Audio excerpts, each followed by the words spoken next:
When it comes to recognizing family, you can't make a monkey out of a macaque. Macaque monkeys grow up with their mothers and are often not familiar with their fathers.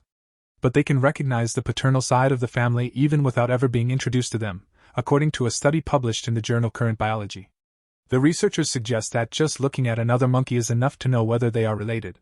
There is some evidence that non-human primates can recognize facial resemblances between two other individuals, just like us. Dana Pfefferly, lead author and postdoctoral researcher at Duke University, said, "We found that the macaques could detect their own relatives without being familiar with members of that side of the family." Polygamy is a common theme in the rhesus macaque world. A female macaque mates with multiple males at the same time, making it difficult to identify the father of the child.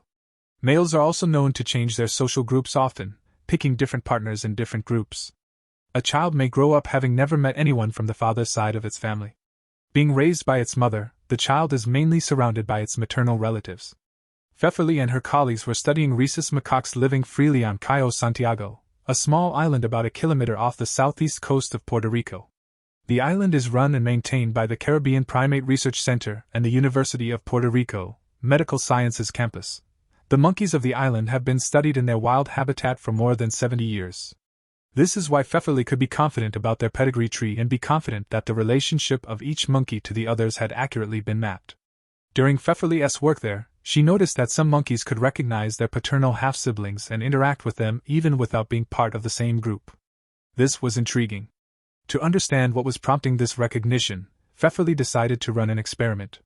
She showed the monkeys facial pictures of two unfamiliar monkeys, one of them their paternal half-sibling and the other unrelated.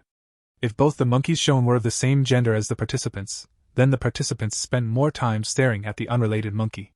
Seeing the pictures of unknown monkeys of the same sex ought to make the participant feel threatened, which would make them spend more time staring at them.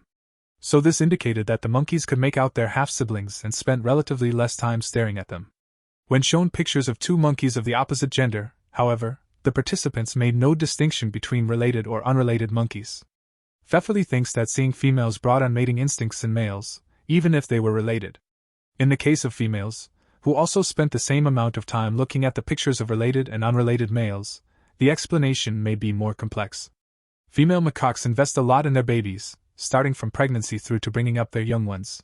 They want to prevent inbreeding and so they prefer to find unrelated males as mates. This should mean that they would evolve the ability to differentiate between related and unrelated males. But macaque society has a gender bias. Males are ranked higher and could be a threat to them. So when shown pictures of a male, a female could be conflicted between choosing new mates by differentiating between unrelated and related males, and keeping an eye out for males just looking for trouble. This causes them to spend equal time staring at images of related and unrelated males. These kind of studies are usually performed on monkeys kept in captivity. The Cayo monkeys which participated in the study lived by themselves on an uninhabited island. These were untrained monkeys, but they had become habituated with humans, mostly scientists and administrators, and were friendly towards them. They were very keen in participating in these visual experiments, Pfefferly said. One female kept following us just to have another glance at the pictures. It is remarkable that the monkeys were able not only to identify paternal facial features but also compare them with the images they were shown.